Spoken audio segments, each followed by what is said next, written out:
Palnadu university మంచి భవిష్యత్తు కోసం తెలుగు విద్యార్థులు ఇష్టపడే యూనివర్సిటీ. బ్రాండ్స్, బ్రాండ్ బట్టలు, బ్రాండ్ స్పెట్స్ అవన్నీ ఎలా అలవాటయ్యాయి? అంటే ఎలా అలవాటయ్యాయి అంటే ఇప్పుడు కూడా చెప్తా, జాతక రీత్యా శుక్రుడు ఎవరికైతే కొద్దిగా నీచంలో ఉంటాడో వాళ్ళు ప్రతి శుక్రవారం నాడు పర్ఫ్యూమ్ కొట్టుకోవాలి. శుక్రుడు అంటే లగ్జరీస్. ఓకే. శుక్రుడు జాతకంలో శుక్రుడు గ్రహం నేను మాట్లాడేది. శుక్రగ్రహం వీక్ ఉన్నప్పుడు ప్రతి శుక్రవారం నాడు పర్ఫ్యూమ్ కొట్టుకోవాలి. అండ్ ఒక పెగ్గు 30 ml కాచేయాలి. తాగుమని చెప్తే వేణుస్వామి చెప్పిండు కదా అని ఒక ఉద్యమంలాగా తాగొద్దు. ఒక 30 ml స్కాచ్ తాగాలి. అట్లా ఒక 3 నెలలు చేసిన తర్వాత డెవలప్మెంట్ ఏందో మీకే కనిపిస్తుంది. మళ్ళీ వేణుస్వామి మందు తాగేమన్నాడు అని కాంట్రవర్సీ కావచ్చు. డాక్టర్లే చెప్తారు, 30 ml తాగితే హార్ట్కి మంచిది, బీపీకి మంచిది అని చెప్తారు. కానీ డాక్టర్ల పేరు అడ్డం పెట్టుకొని కుంభాలు తాగుతారనే భయానికి డాక్టర్లు చెప్పరు, ఆపేశారు. 30 ml అనేది చాలా మంచిది. బట్ నేను రోజు తాగమంటలేను, శుక్రవారం నాడు మాత్రమే. అది కూడా శుక్రుడు నీచంలో ఉంటే, శుక్రుడు 6వ ఇంట్లో, 12వ ఇంట్లో, 8వ ఇంట్లో ఉన్న శుక్రుడి మీద శని దృష్టి ఉన్న జాతకరీత్యా మీరు శుక్రవారం నాడు 30 ml పెగ్గు తాగండి నైటు. అది కూడా ఫ్యామిలీతోని మహమ్మద్ రఫీ పాటలు పెట్టుకొని, ఏఆర్ రెహమాన్ పాటలు పెట్టుకొని, ఇళయరాజా పాటలు పెట్టుకొని ఆ పెగ్గు తాగి ఆ పాటలు ఎంజాయ్ చేసి పండుకోండి హ్యాపీగా. సో మీ లైఫ్ ఎట్లుంటుందో చూడండి. నేను మాట్లాడేది వ్యాపారమో ఇతర ఉద్యోగం చేసే వాళ్ళ గురించి కాదు. ప్రత్యేకించి 100 రూపాయల దగ్గర 1,00,000 రూపాయలు సంపాదించగలిగి రియల్ ఎస్టేట్ వ్యాపారులు, వ్యాపారస్తులు, పొలిటీషియన్స్, పెద్ద వాళ్ళ గురించి మాట్లాడుతున్నాను. టీచర్లు, అటెండర్ల గురించి నేను మాట్లాడతలేను. టీచర్ ఎంత తాగినా తాగుడు మిగులుతుంది తప్ప పైసలు రావు, ఎందుకంటే ఆయన జీతం అంతే కాబట్టి. సో ఎక్కడైతే పెరగడానికి ఆస్కారం ఉంటుందో వాళ్ళ గురించి మాట్లాడుతున్నాం. సో ఇది కూడా మంచిది రెమెడీ. సో ఇలాంటి రెమెడీలు చెప్పాలంటే వేణుస్వామి చెప్తాడు కానీ వేరేటోడు చెప్పాడు. ఎందుకంటే వాడికి భయం, మందు తాగమంటే తప్పు. అరే మందు తాగమంటే తప్పు అయితే మందు యాడ్ ఎందుకు వస్తుంది, మందు ఎందుకు తయారు చేస్తారు? సో ఇదన్నీ అందుకనే దేశ కాలమాన పరిస్థితి. కసినో తీసుకుపోయి గోవాలో పెడితేనేమో లీగలు, హైదరాబాద్లో పెడితే ఇల్లీగలు. సో నేను దేశ కాలమాన పరిస్థితులు అందుకనే చెప్తున్నా. దేశ పరిస్థితులు అంటే గోవాలో యాక్సెప్ట్ గేమింగ్ యాక్ట్, ఇండియా హైదరాబాద్లో యాక్సెప్ట్ కాదు. సో అదే చెప్తున్నా, ఒక దగ్గర విడాకులు అనేవి ఇండియాలో కష్టము, అమెరికాలో ఈజీ. అమెరికాలో 10 విడాకులు తీసుకున్నా ఎవడు పట్టించుకోడు. సో ఇవన్నీ కామన్. ఒకప్పుడు ఒక పెళ్లి చేసుకో, రెండో పెళ్లి అనేది చాలా పెద్ద విషయం. ఇవాళ తెలుగు సమాజం కానీ ఎంత గొప్పదైపోయిందంటే 5వ పెళ్లికి కూడా శుభమా అంటూ 5వ పెళ్లి అంటున్నారు. కాబట్టి చాలా వైడ్ రేంజ్ ఆఫ్ థింకింగ్ అనేది మారిపోయింది. కాబట్టి వేణుస్వామి కూడా మారిండు అంటే సింపుల్, అంతే, ఏం లేదు. ఇనయ మీ ఫ్రెండే? ఇనయ ఫ్రెండ్ అనే పదం తప్పు కదా. ఫాలోవర్స్ ఉంటారు, నా క్లయింట్లు ఉంటారు, అంతేగాని తనకి రీసెంట్గా బాయ్ ఫ్రెండ్ వచ్చి బ్రేకప్ అయింది కదా, మరి మీరు చెప్పలేదా తనకి? ఇలా నాకు సంబంధం లేదు. మీ దగ్గర కూడా పూజ చేయించుకున్నారు కదా మీ దగ్గర. నేను పూజ చేసింది ఆమె పర్సనల్ ఇష్యూ కోసం కాదు కదా. నేను ఆమె పూజ చేసింది సినిమా కోసం చేసినా. ఇప్పుడు రాజాసార్లు ఆమె చేస్తుంది కదా, ప్రభాస్ సినిమాలో ఆమె యాక్టింగ్ చేస్తుంది. అంతవరకు నా దగ్గరికి 190 మంది వస్తారు కదా, వాళ్ళ గురించి వ్యక్తిగతంగా వాళ్ళని కంటిన్యూగా ఉండేది నాకు లేదు. నాగ చైతన్య శోభిత జాతకాన్ని మీరు చెప్పడం జరిగింది కదా, అది తప్పని ఇప్పటికైనా ఒప్పుకుంటున్నారా? టైం విల్ డిసైడ్ అండి ఏదైనా కానీ. నేను జాతకాలు చెప్తా, పర్సనల్గా నాకు ఎవరి మీద ఏ కోపాలు ఉండవు. వేణుస్వామి జాతకం చెప్పినప్పుడు కామెడీ, 2-3 ఏళ్ళు అయినాక సీరియస్. సో నేను నమ్మింది నేను చెప్పిన, సింపుల్. ఓకే. సెలబ్రిటీ జాతకాలు వేణుస్వామి చెప్పి కలకల్లాడిన వేణుస్వామి ఈ మధ్య సెలబ్రిటీల నుంచి కొంచెం రావడం కానీ విజిటింగ్ కొంచెం తక్కువ అయ్యి డౌన్ అయ్యింది అంటున్నారు, నిజమా? అది పెరిగింది కాకపోతే ఇంతకు ముందులాగా పబ్లిక్లో పెట్టట్లేదు. ఓకే. నేను పెట్టట్లేదు. ఓకే. దిష్టి అని కాదు, నేను పెట్టట్లేదు. అవసరం లేదు, ఆ స్థాయి దాటిపోయినా అనుకుంటున్నా. అంటే పబ్లిసిటీ చేసే స్థాయి దాటిపోయినా అనుకుంటున్నా. ఓకే. పబ్లిసిటీ స్టంట్లు ఎందుకులే లోపల. ఇప్పుడు నేను అనేది ఏంటంటే, ఒక టీవీ ఛానల్ బ్రేకింగ్ న్యూస్ ఇచ్చి, ఉదాహరణ TV9 గురించి మాట్లాడుకుందాం. 2002 సంవత్సరంలో స్టార్ట్ అయిన టీవీ ఛానల్ బ్రేకింగ్ న్యూస్ కోసము తన స్టాండర్డ్స్ క్రియేట్ చేయడం వరకే తన ప్రయత్నం తను చేస్తుంది. ఒక లెవెల్ వచ్చిన తర్వాత, ఒక నెంబర్ 1 పొజిషన్ వచ్చిన తర్వాత చిల్లర వేషాలు వేయదు. అట్లనే వేణుస్వామి దానికోసం ప్రయత్నం చేసిండు, సెలబ్రిటీ జాతకాలు చెప్పిండు. వేణుస్వామికి ఆ స్టేజ్ వచ్చింది కాబట్టి వేణుస్వామి ఇప్పుడు చిల్లర వేషాలు వేయదలుచుకోలే. అంటే ఇప్పుడు వాళ్ళ గురించి వీళ్ళ గురించి చెప్పి వేణుస్వామి సెలబ్రిటీ. సో వేణుస్వామి ఇప్పుడు సెలబ్రిటీ జాతకాలు చెప్పాల్సినటువంటి పరిస్థితుల్లో వేణుస్వామి లేడు అని అనుకున్నాడు కాబట్టి వేణుస్వామి సెలబ్రిటీ జాతకాలు చెప్పట్లేదు. Simple logic. నాకు కావాల్సిన పబ్లిసిటీ కంటే ఎక్కువ వచ్చింది, ఇంకేం చేసుకుంటా నేను? నాకు ఎక్కువ ఎక్స్ట్రీమ్ వస్తుంది, నాకు వద్దు. ఇప్పుడు వేరే వాళ్ళు ఉన్నారు, వాళ్ళు చెప్పుకుంటున్నారు. ఇప్పుడు నేను స్లో చేసినప్పటి నుండి ఆగస్టు నుండి మీరు యూట్యూబ్ చెక్ చేస్తే వేరే జ్యోతిష్కులు వేసుకుంటారు అంతే. ఇప్పుడు వేరే జ్యోతిష్కులు కంటిన్యూగా పోతున్నారు, సినిమా హీరోల గురించి చెప్తున్నారు, పొలిటీషియన్ల గురించి చెప్తున్నారు. నేను తమ్మునే చూస్తుంటా కదా, విపరీతంగా చెప్పుకుంటారు. మీ నుంచే స్టార్ట్ చేశారు. నేను అదే చెప్తున్నా. కానీ నేను చెప్తే మనోభావాలు దెబ్బతింటాయి, కానీ వాళ్ళు చెప్తే తినవు. ఎందుకంటే నాకున్న స్ట్రైక్ రేట్ అట్లాంటిది. మీరు వైరల్ కంటెంట్. ఎస్, అదే చెప్తున్నాను నేను. ఇంకా ఆ రేంజ్కి వచ్చినా కాబట్టి నేను చెప్పదలుచుకోలే, వదిలేసిన. అంటే ఈ రేంజ్ రావడం కోసం చెప్పినా ఎందుకు చెప్పొద్దు? రేంజ్ వచ్చి వదిలేసిన. మళ్ళీ ఇప్పుడు చెప్పే ఆలోచన లేదు. ఇప్పుడైతే లేదు, ఫ్యూచర్లో ఇప్పుడైతే లేదు. నా జాతకం మారి మళ్ళీ నాకు చిమ అంటే చెప్తా. మీ జాతకం ఎప్పుడు మారిపోతుంది? మారింది, ఆల్రెడీ మారింది, మళ్ళీ మారుతుంటది కదా. ఇప్పుడు ఎలానో ఎవ్రీ ఇయర్ మారుతుంటది కదా జాతకం అనేది. ప్రతి ఇయర్ గురువు మారుతుంటాడు, ప్రతి 2.5 ఏళ్ళకు శని మారుతుంటాడు. సో మారినప్పుడు జాతకాన్ని బేస్ చేసుకొని 12% మన స్వయంకృత అపరాధం ఉంటుంది, 88% జాతకం ఉంటుంది. ఓం నమో వెంకటేశాయ. వెంకటాది సంస్థానం బ్రహ్మాండే నాస్తికించిన వెంకటేశ సమోదేవో నా భూతో నా భవిష్యతి. సూపర్. అది ఎందుకు చెప్పారు సార్? ఇప్పుడు వెంకటాద్రి సంస్థానం బ్రహ్మాండే నాస్తికించిన వెంకటేశ సమోదేవో నా భూతో నా భవిష్యతి అంటే కలియుగ దైవమైనటువంటి ప్రోటోకాల్ దైవమైనటువంటి వెంకటేశ్వర స్వామి వారు లాంటి భగవంతుడు, దేవుడు ఇక రాడు, రాలేడు, రాబోడు.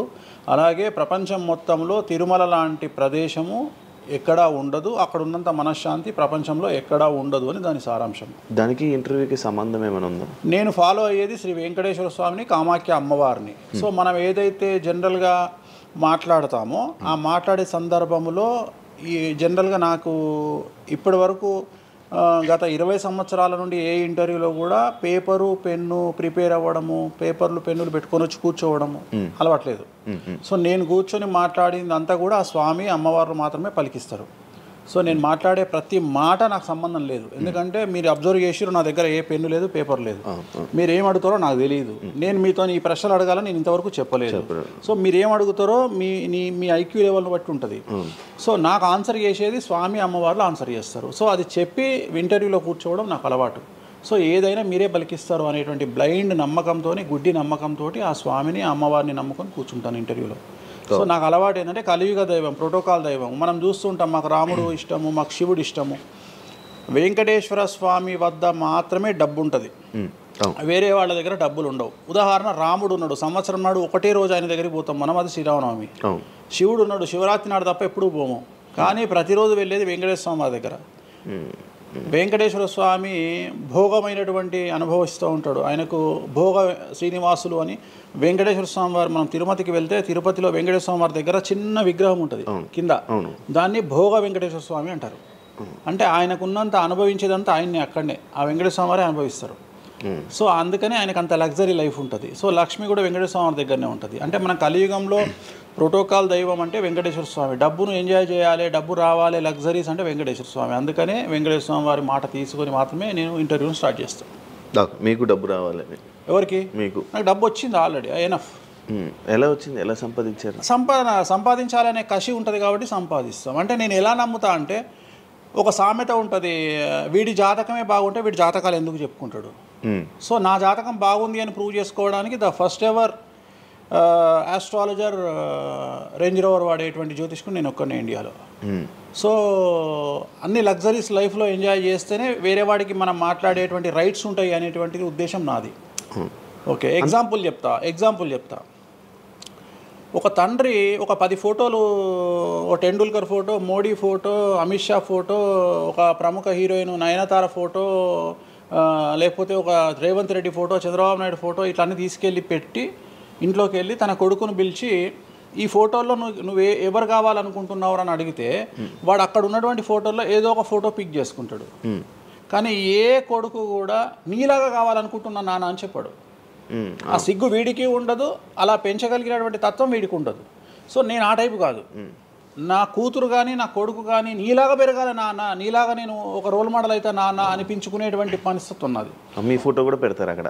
పెట్టను, నేను అసలు పెట్టను. నా కూతురే ఇవన్నీ నాకు వద్దు అని ఇట్లా పక్కకు జరిపి నేను నీలాగా తయారవుతా అని చెప్తుంది నా కూతురు.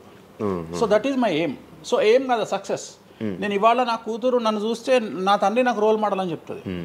రోల్ మోడల్ అని చెప్పాలంటే అన్ని రకాలుగా ఉండాలి. మనము ఒక కూతుర్ని చూసుకునే విధానంలో ఉంటుంది, ఒక భార్యను చూసుకునే విధానంలో ఉంటుంది.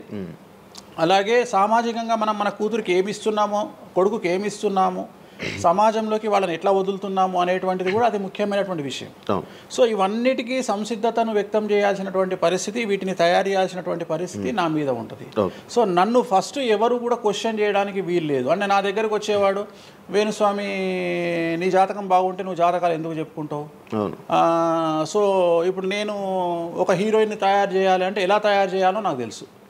అంటే ఆమె జాతకంలో యోగం ఉంటే ఆమెను సూపర్ స్టార్ ఎలా చేయాలో నాకు తెలుసు, ఒక హీరోని సూపర్ స్టార్ని ఎలా చేయాలో నాకు తెలుసు. సో ఎలా చేస్తారు మీరు? పూజలతోనే అయిపోతారా? పూజలతోనే అయిపోతారు. అంటే వాళ్ళకి టాలెంట్ అవసరం లేదు. వాళ్ళకి టాలెంట్ జాతకం ఉంటేనే అంటున్నా కదా, యోగం ఉంటేనే అవుతారు కదా. జాతకంలో ఉంటుందనే ఉంటుంది, ఒకవేళ ఉన్నదని మనకు కనిపించింది. అవును, వాళ్ళకి ఒకవేళ టాలెంట్ లేకపోతే అసలు టాలెంట్ అనేది ఇండస్ట్రీలో ఎవరికీ ఉండదు. Practice makes perfect. ఓకే, దానంత పనికి మాలిన మాట ఇంకోటి లేదు. శివ రాగానే ఫస్ట్ ఇంటర్వ్యూలోనే ఇరగదీయడు. శివ 1వ ఇంటర్వ్యూకు, శివ 100వ ఇంటర్వ్యూకు నక్కకు నాగలో అనుకున్నంత తేడా ఉంటుంది. మరి శివ ఫస్ట్ ఇంటర్వ్యూలోనే టాలెంట్ ఇరగదీసిండా? Practice makes perfect. అంత ఛాన్స్ ఇవ్వట్లేదు కదా ఇప్పుడు ఇండస్ట్రీలో. ఎవరు ఇక్కడికి వచ్చి ప్రాక్టీస్ చేసుకుంటామంటే ఛాన్సులు రావట్లేదు కదా. ఆటోమేటిక్గా టాలెంట్ అనేది మనము ప్లే చేస్తున్న రోల్స్ను బట్టి వస్తుంది. డైరెక్ట్గా అల్లు అర్జున్ గంగోత్రి సినిమాలో చూసిన అల్లు అర్జున్కు, పుష్ప 3లో చూసిన అల్లు అర్జున్కు కోడిపిల్ల లెక్క కళ్ళు తిరిగి కింద పడతాం అందరం. ఆయన హావభావాలు కానీ, ఆయన ముఖవర్చస్సు కానీ, గంగోత్రి సినిమాలో ఉన్నటువంటి అల్లు అర్జున్కు, పుష్ప 3కి. మరి గంగోత్రిలోనే పుష్ప 3 లాగా ఎందుకు లేడు అల్లు అర్జున్ అంటే? మరి అప్పుడు టాలెంట్ లేదా? సో ఇక్కడ ప్రాక్టీస్ మేక్స్ పర్ఫెక్ట్. అంటే కొన్ని పనికి మాలినటువంటి మాటలు మాట్లాడేటువంటి ఎప్పుడో 50 ఏళ్ళ కింద సామెతలను తీసుకొచ్చి రుద్దే ప్రయత్నం చేస్తారు. సో ఇక్కడ టాలెంట్ అనేది పక్కన పెడదాం, అవకాశం ముఖ్యం. నువ్వు టాలెంట్ ప్రూవ్ చేసుకోవాలంటే అవకాశం ముఖ్యం. శివ అనేవాడు యాంకరింగ్లో తోపు తురుము అని ప్రూవ్ చేసుకోవాలంటే అవకాశం ముఖ్యం. అవకాశం లేకపోతే శివలో టాలెంట్ ఉండదు, ఆ టాలెంట్ డెవలప్మెంట్ ఉండదు. సో ఇక్కడ ఏంది అంటే అవకాశాలు రావడం కోసం మనం ప్రయత్నం చేస్తాం. ఒక సీఎం సీట్ ఎక్కడం కోసం సీఎం ఏం చేస్తాడు అని తెలవాలి అంటే సీట్ ఎక్కాలి. సీట్ ఎక్కిన తర్వాత సీఎంగా ఈయన పనికొస్తాడా రాడని డిసైడ్ అవుతుంది. అట్లనే ఒక అమ్మాయి హీరోయిన్ అయిన తర్వాత ఈ అమ్మాయికి అంత సీన్ ఉందా లేదా అనే విషయం తెలుస్తుంది. సో మనం కనుక నయనతారని తీసుకున్నా, సమంతని తీసుకున్నా, ఏ హీరోయిన్ తీసుకున్నా, ఏ హీరోని తీసుకున్నా, వాళ్ళ ఫస్ట్ సినిమాకు, వాళ్ళ 3వ సినిమాకు, వాళ్ళ 30వ సినిమాకు ఎక్స్ట్రీమ్ చేంజెస్ ఉంటాయి. సో ఇవన్నీ ఎట్లా వస్తున్నాయి అంటే ఫస్ట్ సినిమాకి టాలెంట్ లేదు, వాళ్ళు సానబట్టబడతారు. వాళ్ళకు వచ్చేటువంటి క్యారెక్టర్ల ద్వారా వాళ్ళు ఆ లెవెల్కి వస్తారు. అట్లనే ఒక గ్రామస్థాయి సర్పంచ్ నుండి స్టార్ట్ అయినటువంటి వ్యక్తి వాళ్ళ రాష్ట్రానికి, తెలంగాణకు ముఖ్యమంత్రి అయిన రేవంత్ రెడ్డి అంటే ఆయన ప్లానింగు, ఆయన ఎట్లా చేయాలి, ఎట్లా సీఎం కావాలి అనే ఆలోచనల ద్వారా ఇక్కడికి వచ్చిండు. తెలంగాణలో కాంగ్రెస్లో ఎంతోమంది తోపులు తురుములు ఉండగా రేవంత్ రెడ్డి ఎందుకు సీఎం అయ్యిండు అంటే రేవంత్ రెడ్డి టార్గెట్ సీఎం పదవి. మధ్యలో ఉండేవాళ్ళు వేరే వాళ్ళందరూ టార్గెట్ సీఎం పదవి కాదు, కానీ రేవంత్ రెడ్డి మాత్రమే అన్ని కష్టాలు పడ్డాడు. రేవంత్ రెడ్డి మాత్రమే సీఎం టార్గెట్ చేసుకొని వాళ్ళ పదవి వచ్చింది. సో ఇది ప్రాక్టీస్ మేక్స్ పర్ఫెక్ట్. సో మనం ఎంత ప్రాక్టీస్ చేస్తే అంత పర్ఫెక్ట్ అవుతాం. అంతేగాని టాలెంట్ చూపించుకోవాలి అంటే అవకాశం రావాలి, అవకాశం వచ్చిన దాన్ని వాడుకోవాలి. అన్నిటికంటే ధైర్యం కావాలి. There is no development in comfortable zone. కలియుగంలో కంఫర్టబుల్ జోన్లో ఎప్పుడూ డెవలప్మెంట్ ఉండదు. తెలంగాణ రాష్ట్రంలో కాంగ్రెస్ పార్టీలో మనం గనక కాంగ్రెస్ పార్టీలో ఉన్నటువంటి వ్యక్తులను తీసుకుంటే ఒక రేవంత్ రెడ్డి మినహా ఎవరు కూడా జైలుకి వెళ్ళలేదు. రేవంత్ రెడ్డి జైలుకు వెళ్ళడానికి కూడా సంసిద్ధత వ్యక్తం చేసినాడు, అలాంటి ఫైటింగ్ చేసినాడు. అంటే కంఫర్టబుల్ జోన్ దాటి రిస్క్ జోన్లో ఫైట్ చేయడం వల్ల ఇవాళ సీఎం అయినాడు. మిగతా వాళ్ళందరూ ఎక్కడనో దగ్గర భయపడ్డమో, బాధపడ్డమో, వెనకడుగు వేయడం వల్లనో వాళ్ళు అక్కడనే ఉండిపోయారు. ఈయన మాత్రమే జైలుకు వెళ్ళి మరీ ఫైట్ చేసి వాళ్ళ సీఎం అయ్యాడు. అంటే ఎవరైతే కష్టపడతారో వాళ్ళకు ఫలితం దక్కుతుంది, ఎవరైతే కంఫర్టబుల్ జోన్లో ఉంటారో వాళ్ళు కంఫర్ట్ లెవెల్ అట్లనే ఉంటుంది. సో సమాజంలో మనం బయటికి వచ్చి ఫైట్ చేసి అన్నిటినీ ఎదుర్కొని 10 మందితో దొబ్బులు తిని సోషల్ మీడియాలో దొబ్బించుకొని కింద కామెంట్లు పెట్టించుకొని బండనాయదవా దొంగనాయదవా అని కామెంట్లు పెట్టించుకొని సో ఇవన్నీ ఓవర్కమ్ అయ్యి సమాజాన్ని అర్థం చేసుకొని ఓహో వీళ్ళంతా పనికి మాలిన వెధవలు కామెంట్ల రూపంలోనే ఉంటారు అని మనం ఫైట్ చేస్తూ ముందుకు వెళ్తేనే మనకు లైఫ్ దొరుకుతుంది.